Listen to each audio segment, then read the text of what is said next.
Hey guys, so in this video, I'm going to show you to get the Patreon mod so you can actually view all Patreon profiles for free. So this is super wild, bro. Like, look at this.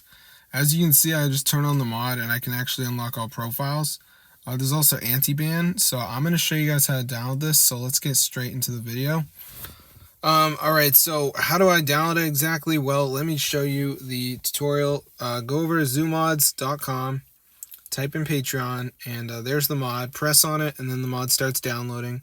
So before it downloads, you may see something telling you got to download some apps from the App Store or something, and that's known as the verification. So it's pretty easy to do. I'm going to show you guys how to do it, so let's just wait for this to download here just so you guys can see the entire process, because some of you are not going to understand what I'm talking about.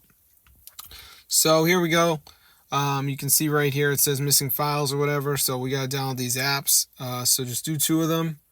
There's all these apps here, so you just like download 2 of them. You can see it says complete 2 free apps or surveys. So basically once you do this, then the Patreon mod will be installed on your phone. You can actually view all profiles for free. So yeah, it's super insane. So yeah, just download 2 of the apps, just press on it. It'll bring you to the store, and then whatever instructions they had there, just go ahead and do those, whatever they may be. So I'm going to see you guys later, but that's how to view all Patreon profiles for free in 2025.